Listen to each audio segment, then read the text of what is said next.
आपले परत एकदा स्वागत आहे मित्रांनो hope complete Marathi MPSC UPSC आणि पोलीस भरती या यूट्यूब चॅनलवरती।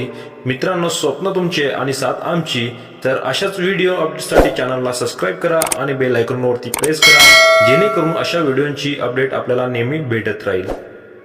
मित्रांनो बघा, पोलीस भरती जी आहे ती 2019 पासून तर आतापर्यंत पेंडिंग आहे, परंतु या परीक्षेच्या ज्या तारखा आहेत त्या आता डिक्लेअर झालेल्या आहेत। तर काही जे SP आहेत विभाग, तर त्यांच्या तारखा डिक्लेअर झालेल्या आहेत, म्हणजे येणाऱ्या 15 दिवसात आपल्याला त्याची डेट जी आहे ती कळणार आहे।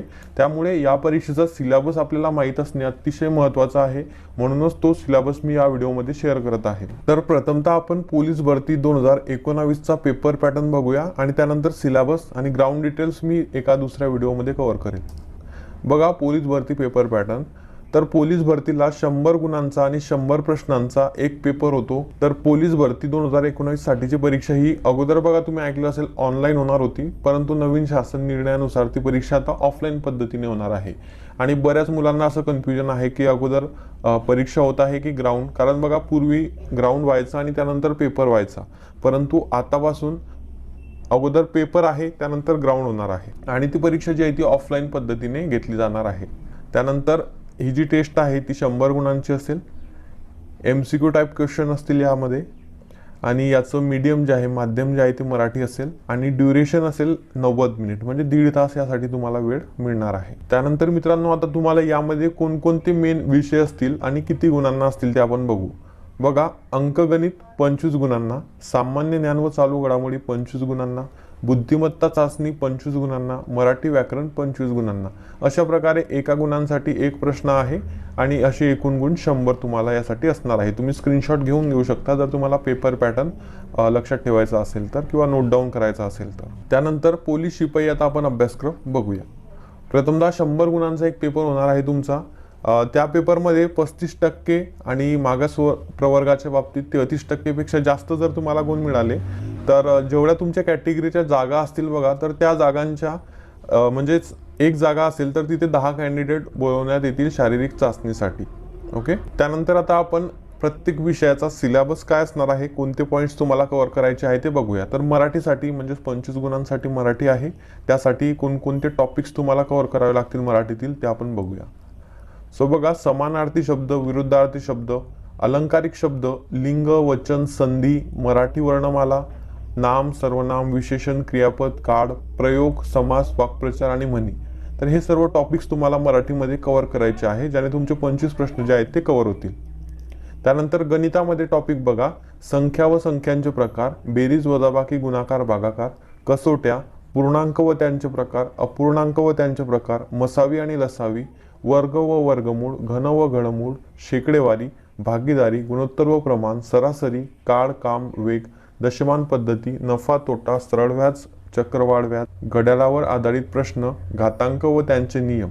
तर अशा प्रकारे गणितामधले हे टॉपिक तुम्हाला कव्हर करायचे आहे। त्यानंतर बुद्धिमत्ता चाचणीमध्ये कोणकोणते टॉपिक असणार आहेत तर ते देखील एक वेळा बघून घ्या। बघा, संख्या मालिका असणार आहे, म्हणजे तुम्हाला संख्यांची सिरीज जी आहे ती अभ्यासावी लागणार आहे, म्हणजेच 3 संख्या दिलेल्या असतील, त्यानंतर नेक्स्ट संख्या कोणती येईल। अक्षर मालिका आहेत, वेन आकृत्यावर आधारित प्रश्न आहेत, सांकेतिक भाषा, सांकेतिक लिपी, दिशावर आधारित प्रश्न, नातेसंबंध आणि घड्याळावर आधारित प्रश्न, तर्कावर आधारित प्रश्न। मित्रांनो, गणित आणि बुद्धिमत्ता हे गुण तुमच्या हातातले असतात, ते शक्यतो चुकत नाहीत आणि पोलीस भरतीमध्ये गणित आणि बुद्धिमत्ता अगदी बेसिक लेवलचं येत असतं। त्यामुळे तुम्ही मराठीचा चांगला अभ्यास करा, गणित आणि बुद्धिमत्ताचा चांगला अभ्यास करा, तेव्हा तुमचा स्कोअर 70+ येऊन जाईल। आणि 70+ आला तर जर तुमचं ग्राउंड चांगलं असेल तर तुमचे सिलेक्शनचे चान्सेस नक्कीच वाढणार आहे। बघा, आता GK आणि GS मध्ये काय असतं नेमकं, आपण किती जरी वाचलं तरी क्वेश्चन कोणताही विचारला जाऊ शकतो, त्यामुळे सर्वच आपल्याकडून कव्हर होत नाही, त्यामुळे तुम्ही या 3 विषयांवर जास्त भर दिला पाहिजे। त्यानंतर आता सामान्य ज्ञानमध्ये बघा, तुम्हाला most of the topic cover करायचे आहे, भूगोल, इतिहास, पंचायत राज, सामान्य विज्ञान, योजना, पुरस्कार, क्रीडा, राज्यघटना। तर यामध्ये भूगोलाचे महाराष्ट्राचा भूगोल आणि भारताचा भूगोल, आता फक्त असं दिलेलं आहे आपल्याला, त्यामध्ये तुम्हाला भूगोलाविषयी सर्व इन डिटेल वाचावं लागेल। इतिहासासाठी 1857चा उठाव, भारताचे व्हॉइसरॉय यासारखे टॉपिक आहेत। पंचायत राजमध्ये ग्राम प्रशासन, समिती व शिफारसी, घटना दुरुस्ती। तुम्ही या टॉपिक्सचा स्क्रीनशॉट घेऊ शकतात, कारण मी वाचले काय आणि तुम्ही स्क्रीनशॉट घेऊन वाचले काय यामध्ये काही फरक नाही।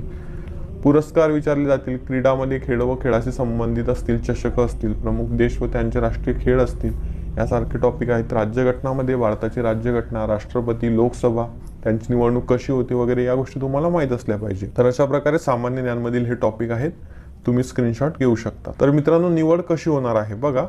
प्रथमतः तुमचा 100 गुणांचा एक पेपर होणार आहे. अगोदर देखील मी तुम्हाला सांगितलं. तर त्या पेपरमध्ये जर 35% पेक्षा जास्त गुण तुम्हाला मिळाले, तर मित्रांनो या 100 गुणांच्या पेपरमध्ये तुम्हाला 35 पेक्षा जास्त गुण मिळायला हवे आणि मागास प्रवर्ग जर असेल तर 33 पेक्षा जास्त गुण मिळायला हवे. तर त्यानुसार तुमच्या प्रवर्गानुसार तुम्हाला म्हणजे एकाच 10 प्रमाणात उमेदवार शारीरिक चाचणीसाठी पात्र ठरवण्यात येतील. आणि शारीरिक चाचणी जी आहे ती 50 गुणांची असेल.